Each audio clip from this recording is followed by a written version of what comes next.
we've all felt it, haven't we? You know, you feel like you're constantly busy, putting in the hours, juggling everything, but maybe not seeing the big goals actually move forward. Yeah, definitely. It's that feeling of spinning your wheels sometimes. Right.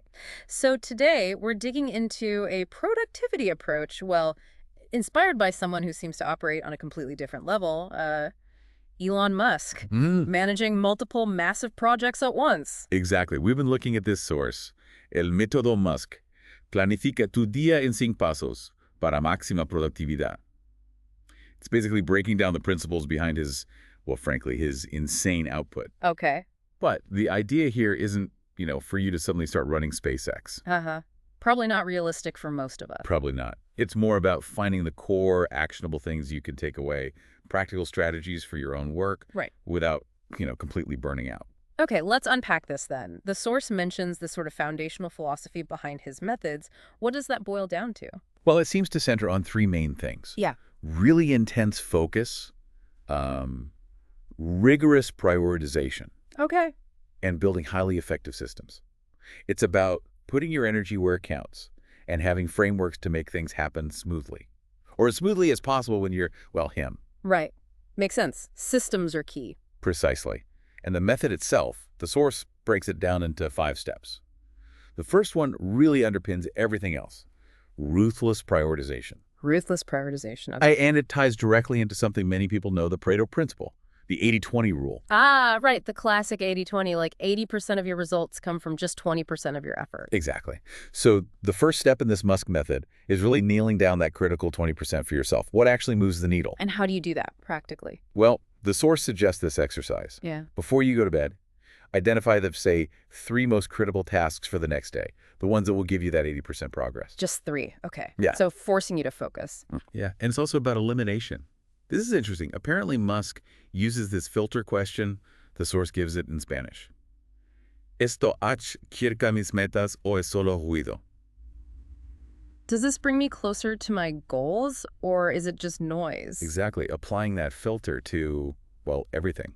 Like endless social media scrolling or those meetings that just drift with no clear purpose. See, we've all been in those meetings. Right. So it forces you to ask, is this really essential? That's a really direct way to cut through the clutter. Okay, so once you've got those priorities, what's step 2? Step 2 takes those priorities and gets very specific about managing your time.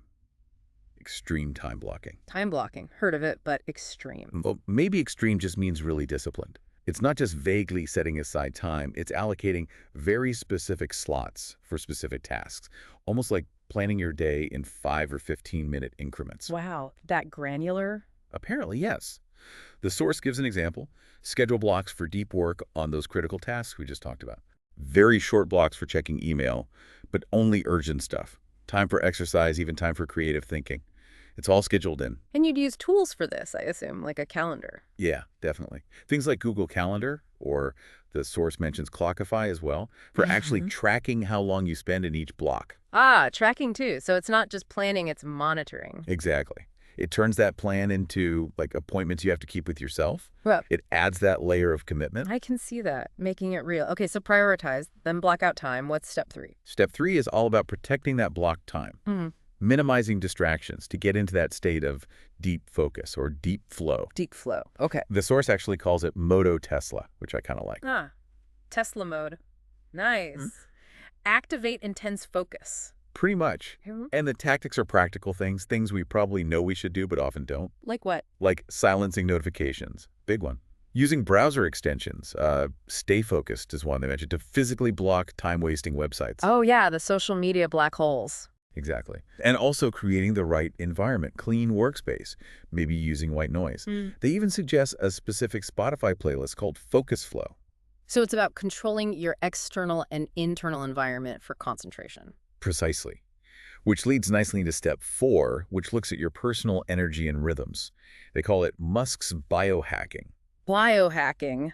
Sounds intense. Maybe less intense than it sounds. It's more about understanding your own body's clock, your chronotype. Ah, like if you're a morning person or a night owl. Exactly. And scheduling your most demanding, high-focus work during your natural peak energy times, whenever that might be for you. Makes sense. Work with your energy, not against it. Right. And the source points to Musk's own pattern, Uh-huh. apparently working in focus bursts of around 90 minutes, Okay. followed by shorter breaks, maybe 20 minutes, kind of like a longer Pomodoro, maybe. Interesting rhythm. And does diet come into this biohacking? It does, yeah. They mention eating lighter meals, especially for lunch, avoiding heavy carbs that lead to that afternoon slump. The post-lunch crash. Yeah. So suggesting something like a, salad plus protein type of lunch to maintain energy levels, it's Yeah. all interconnected physical state impacting mental performance. Totally. Okay, that's 4 steps. Prioritize, block, protect, energize. What's the final one? Step 5 is about continuous improvement. The lightning review. Lightning review. Sounds quick. It is just a 5-minute checklist you do each night, a quick self-assessment, What do you review? 3 core questions, basically.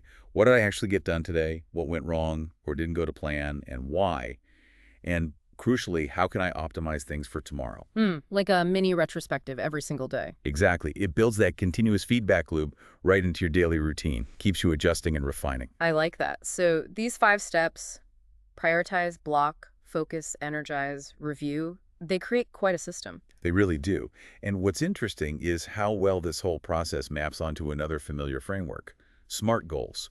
Specific, measurable, achievable, relevant, time-bound. How does it connect? Well, the source gives an example. A SMART goal using this method might be, work for 2 hours daily on my project without distractions. That's the goal in Spanish they used.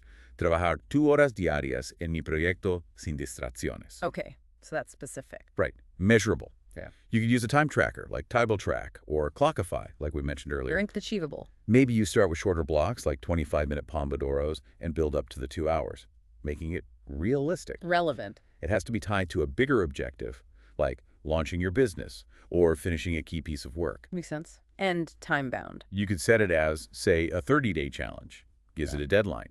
So you see how the Musk method provides the how for executing that SMART goal. Yeah, that connects really well. It's not just setting the goal, it's the whole engine for getting there. It's clearly about working smarter, not just harder. That's the core message. And again, the source really stresses this. The aim isn't to perfectly copy Elon Musk's insane schedule. That's probably not sustainable or even desirable for most people. Right. It's about the mindset. Exactly. Adopting that mindset of rapid execution, ruthless focus, and always looking for ways to improve that continuous improvement piece. And being consistent, even if it's not perfect. Absolutely. Consistency over trying to achieve perfection right out of the gate is far more valuable. Small, steady steps. Yeah, that feels much more achievable. There's a quote in there too, right? From Musk. Yeah, powerful one. Cuando algo es lo suficientemente importante, lo haces aunque las probabilidades no estén a tu favor. When something is important enough, you do it even if the odds are not in your favor. It really speaks to that intrinsic drive and clarity of purpose being the foundation for taking action, even when it's difficult. Powerful stuff. So, for you listening, the challenge maybe isn't to implement all 5 steps tomorrow, Definitely not. but maybe pick one thing. Try that nightly prioritization exercise tonight, or schedule just 1 or 2 focused time blocks tomorrow for your most important work. See how it feels. Yeah, experiment a little, see what sticks for you. So, maybe the final thought to leave you with is, what will be your first priority task tomorrow? Something to really think about as you plan your day.